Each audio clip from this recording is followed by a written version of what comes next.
सरकारला दुःखाची जाणीव करून देणं हा जर गुन्हा असेल तर तो गुन्हा मी केलेला आहे. त्यासाठी तुम्ही द्याल ती शिक्षा भोगायला बी मी तयार आहे. तुम्हीच आम्हाला सांगा आम्ही जगायचं का नाही ते. सरकार शेपूट हलवून हलवून मैस दमती पण पाठीवरचा कावळा उडत नाही. तसा आत्महत्येचा विचार आमची पाठ सोडित नाही.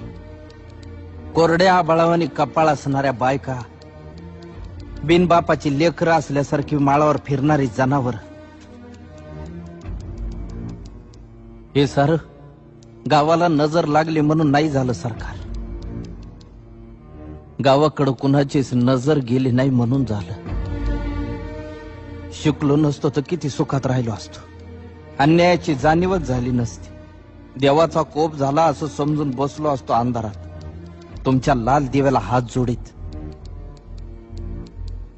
गोचिडासारखे चिटकून बसले सातबाऱ्याला सावकार आणि बुजगावण्यासारखं उभं आहे सरकार.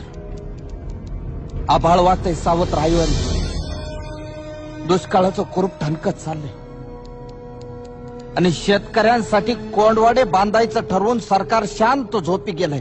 देश महासत्ता होण्याचे स्वप्न बघण्यासाठी. खिचडीसाठी शाळेत जाणाऱ्या पोरानं चोरून आणलेले 2 घास खाताना त्याच्या बापाला अभिमान वाटावा पोराचा का स्वतःच्या जगण्याची लाज.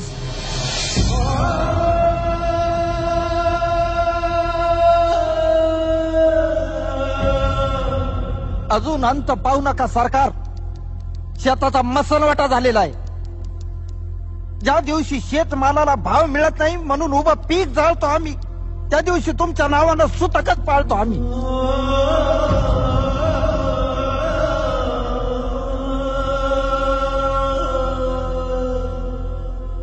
आता तरी विचार करा, नाहीतर 1 किलो गव्हासाठी तुम्ही 1 दिवस देश गहाण ठेवलेला असत. त्या दिवशी ध्यान देऊन बघा, माझ्या पिंडाला कावळा शिवलेला असत.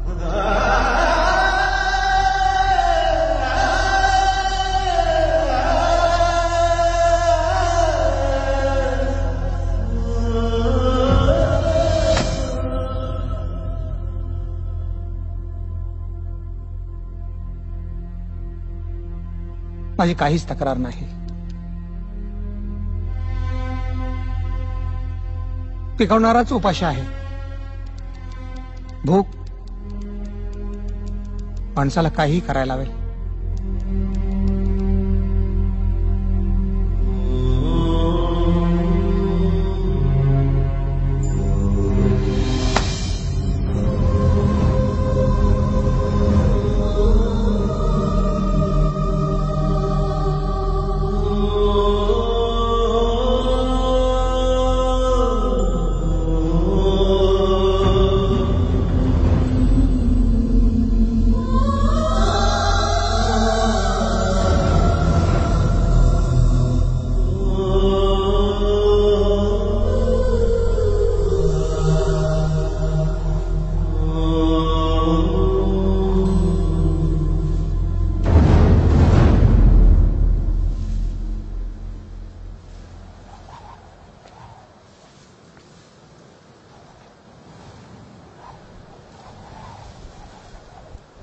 अशाच वावटळी उठायला लागल्या होत्या.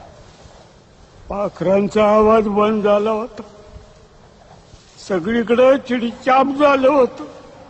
सावध राहा रे, या टायमाला नक्की भूकंप होणार.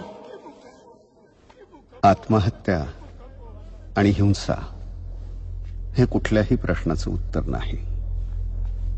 समाज व प्रस्थापितांनी आणि प्रामुख्यानं शासनानं शेतकऱ्यांचं दुःख समजून घ्यावं व माणूस म्हणून त्यांचं जगणं मान्य करावं, ही माफक अपेक्षा.